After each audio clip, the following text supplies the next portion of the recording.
Hello दोस्तों। तो कैसे हैं आप लोग? उम्मीद करता हूँ अच्छे होंगे। मैं भी बहुत अच्छा हूँ। हम लोग क्लास 12th का मैथमेटिक्स पढ़ रहे हैं, जिसमें हम पढ़ रहे हैं चैप्टर नंबर 4 सारणिक। और सारणिक के ऑलरेडी बहुत सारे लेक्चर्स आ चुके हैं। तो यदि आप लोगों ने अभी तक नहीं देखे हैं तो आप पहले उन्हें ज़रूर देख लीजिएगा। राइट। देखो, पिछली क्लास में हमने 4B एक्सरसाइज कंप्लीट कर ली थी इसकी। और 4B के मैंने सारे के सारे सवाल करवा दिए हैं, तो आप उन्हें ज़रूर देख लीजिएगा। सब इम्पोर्टेंट सवाल हैं। पिछली क्लास में मैंने मतलब पूरी एक्सरसाइज ख़त्म की थी। 2 सवाल बचे तो मैंने पिछली क्लास में आपको बता दिए थे। देखो, आज हम अगली एक्सरसाइज करने से पहले कुछ नियम पढ़ेंगे, और ये नियम बहुत इंपॉर्टेंट है, हम ध्यान में रखना। सारणिक में और मतलब कुछ नियम होते हैं जो सारणिक में आव्यूह में किस प्रकार से काम करते हैं, उनके बारे में बात करेंगे। जैसे देखो, पहला नियम है, पहले रूल की बात करें। जैसे कोई हमें आव्यूह दिया है, ठीक है, मैंने लिख दिया पहले से। जैसे हमें कोई आव्यूह दिया है, ये अवयव दिए हैं आव्यूह के, ये कोई आव्यूह है। अब देखो, आपने पढ़ा होगा, अगर मैं किसी के, कोई भी नंबर है के, चाहे प्लस में हो, चाहे तुम्हारा पॉजिटिव हो यानी धनात्मक हो, और के चाहे नेगेटिव हो यानी ऋणात्मक हो, ठीक है, के कुछ भी है, अगर मैं इसका आव्यूह में गुणा करूंगा तो मैंने आपको बताया है कि के का गुणा आव्यूह के प्रत्येक अवयव से होगा। ठीक है ना? आव्यूह के हर एक अवयव से उस के का मल्टीप्लाई होगा। ठीक। लेकिन देखो, सारणिक में डिफरेंट है। सारणिक में क्या है, जैसे हमारे पास में कोई डिटर्मिनेंट है, आपको तो सारणिक ही पढ़ना है। देखो, हमारे पास में मान लो ये सारणिक है ऐसे करके, ठीक है। ये मेरे पास में सारणिक है PQRSTUVWX। ये मेरे पास में कोई सारणिक है। अब कुछ भी हो सकते हैं सारणिक, ठीक है। मैंने PQRSTUVWX ले लिए हैं ये, ठीक है। मतलब तीन रो हैं इसमें, 3 कॉलम हैं। अब देखो, अगर मैं इसमें किसी नंबर का, मान लो कोई भी नंबर है, ये मेरे पास में सारणिक है, इसमें किसी नंबर का के का अगर मैं मल्टीप्लाई कर रहा हूँ, तो देखो के का मल्टीप्लाई किस तरीके से हो सकता है, वो चीज़ ध्यान में देना। देखो, के का मल्टीप्लाई मैंने, देखो इसका थोड़ा ओवरव्यू आपको पिछली क्लास में भी दे दिया था, लेकिन मैंने बोला था कि अगली क्लास में हम डिटेल से पढ़ेंगे, तो हम यहाँ पर डिटेल से सीखेंगे वो चीज़ें, ठीक है। जैसे के पॉजिटिव हो सकता है, नेगेटिव हो सकता है, कोई दिक्कत नहीं है, यानी धनात्मक ऋणात्मक कुछ भी हो सकता है, कोई प्रॉब्लम नहीं है। अब के का गुणा या तो देखो इस रो में होगा, या इस रो में होगा, या इस रो में होगा, या इस कॉलम में होगा, या इस कॉलम में, या इस कॉलम में।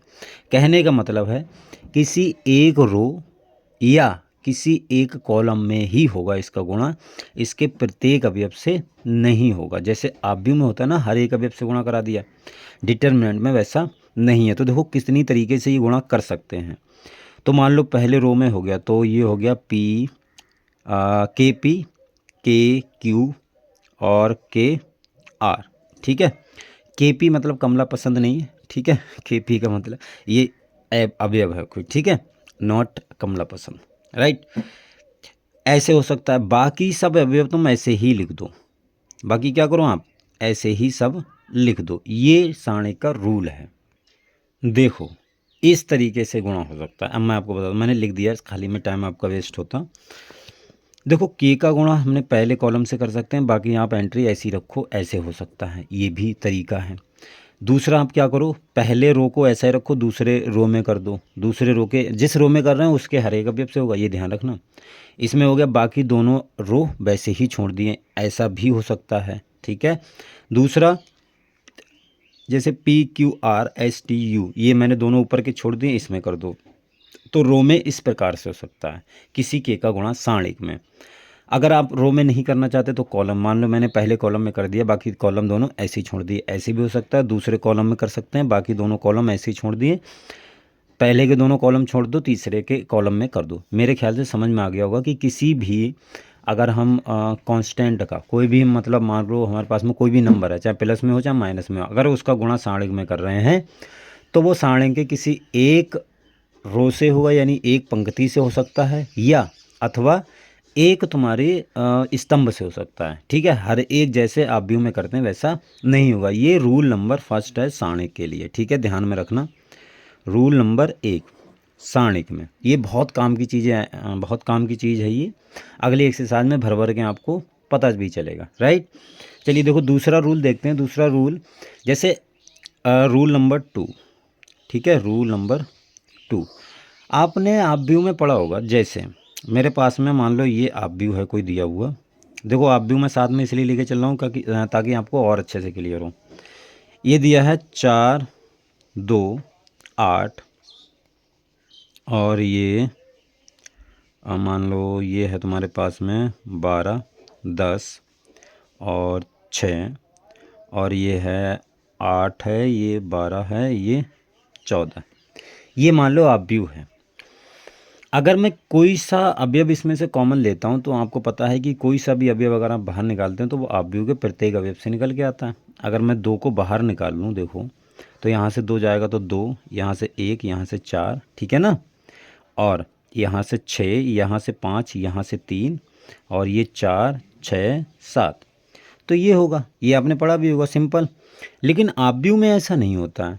आप व्यू में क्या होता है, जैसे यही मान लो आप व्यू लिखा हुआ है, ठीक है, ये मान लो 4 है, ये 2 है, ये 8 है, ये 12, ये 10, ये 6 8 12 14। ये मान लो सारणिक है। अब सारणिक में ऐसा नहीं है। सारणिक में देखो कैसा है, आप कोई सा भी अवयव देखो या तो एक पंक्ति से निकाल सकते हैं या एक स्तंभ से निकाल सकते हैं, कॉमन। हर एक मान लो आपने जैसे आप व्यू में निकाल लिया पूरा, 1 2 निकाल लिया पूरा, तो वो हर किसी मतलब हर किसी अवयव से कॉमन आ गया। लेकिन सारणिक में ऐसा नहीं है। या तो आप एक पंक्ति से ही कोई नंबर निकाल सकते हैं या आप कोई कॉलम से ही नंबर कोई निकाल सकते हैं। मान लो मैं पहले कॉलम से कोई क्या कॉमन है, 2 है, तो मैंने 2 निकाल लिया तो 2 आ जाएगा बाहर, और उसमें 2 1 8 4, फिर इधर क्या बचेगा 12 10 6। बाकी ये सब वैसे के वैसे ही बचेंगे, ठीक है ना, बाकी सब वैसे के वैसे ही बचेंगे, कोई दिक्कत नहीं है। समझ में आई बात, क्लियर हुई। अब मान लो देखो 2 तो बाहर है ही। अब पहली पंक्ति में कुछ कॉमन है नहीं, दूसरी पंक्ति में देखो कॉमन दिख रहा है, फिर से 2 है, तो फिर से 2 निकालोगे और उसका बाहर कर दोगे गुणा।